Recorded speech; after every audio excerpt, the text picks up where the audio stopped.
తూర్పుగోదావరి జిల్లా ముమ్మిడివరం మండలం టాణేలంకకు చెందిన కోడికత్తు శ్రీను కుటుంబ సభ్యులు టీడీపీలో చేరారు.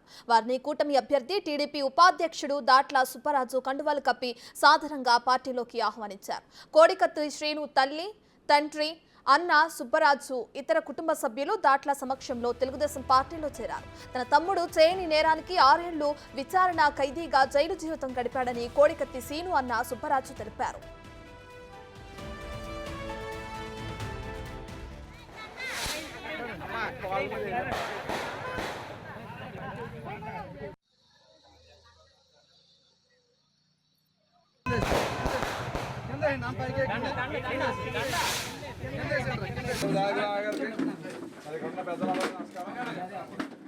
ఎన్నికల సందర్భంగా మీ గ్రామం వచ్చాం.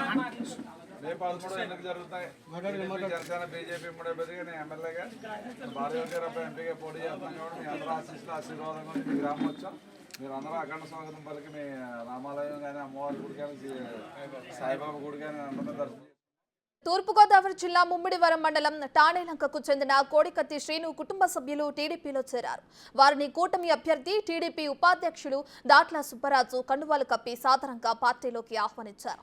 కోడికత్తు శ్రీను తల్లి, తండ్రి అన్న సుబ్బరాజు ఇతర కుటుంబ సభ్యులు దాట్ల సమక్షంలో తెలుగుదేశం పార్టీలో చేరారు. తన తమ్ముడు చేయని నేరానికి 6 ఏళ్లు విచారణ ఖైదీగా జైలు జీవితం గడిపారని కోడికత్తి శ్రీను అన్న సుబ్బరాజు తెలిపారు.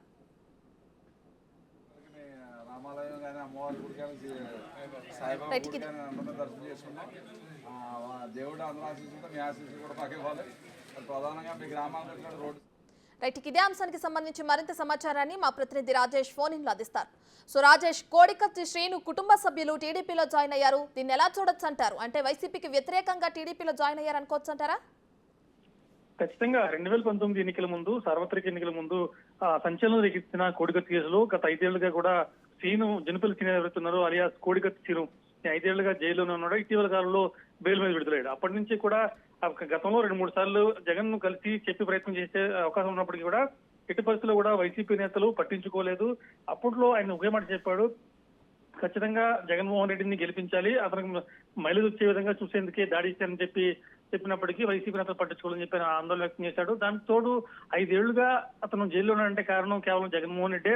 ఎందుకంటే విచారణ సమయంలో కోర్టుకు హాజరు కాకపోవడంతో ఇతనంతా కూడా ఆలస్యం అయిపోయింది. అకారణంగా తన తమ్ముడు 5 సంవత్సరాల పాటు జైల్లో ఉన్నాడని చెప్పి వాళ్ళన్నా కూడా ఆందోళన వ్యక్తం చేసిన పరిస్థితుంది. దాంతో పాటు ఇటీవల కాలంలో కోనసీమ జిల్లాలో చంద్రబాబు పర్యటన సమయంలో వచ్చి చంద్రబాబును కలిశారు. కలిసిన తర్వాత చంద్రబాబు కూడా ఒక స్పష్టమైన హామీ ఇచ్చారు.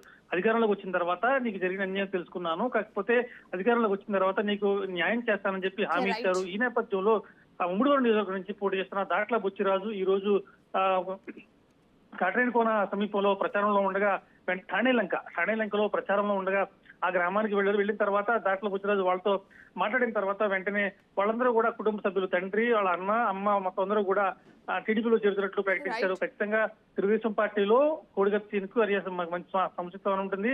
తను కోల్పోయిన 5 ఏళ్ల జీవితంలో తను జైల్లో ఉండి కూడా చదువుకున్నాడు. ఈ నేపథ్యంలో అధికారంలోకి వచ్చిన తర్వాత తనకి జీవితానికి సరిపడిగా ఏదైనా ఒక న్యాయబద్ధమైన సూచనలు ఇస్తాం, అలాగే తన కుటుంబాన్ని ఆదుకునే విధంగా ప్రభుత్వం నుంచి పథకాలు కావచ్చు, ఇతరత్ర సేవలు కావచ్చు, ఏదైనా అందుకున్న విధంగా ఆ కుటుంబానికి న్యాయం చేస్తామని హామీ ఇచ్చిన నేపథ్యంలో ఈ రోజు మధ్యాహ్నం 3 గంటల ప్రాంతంలో జనపల్లి టీడీపీలో చేరారు.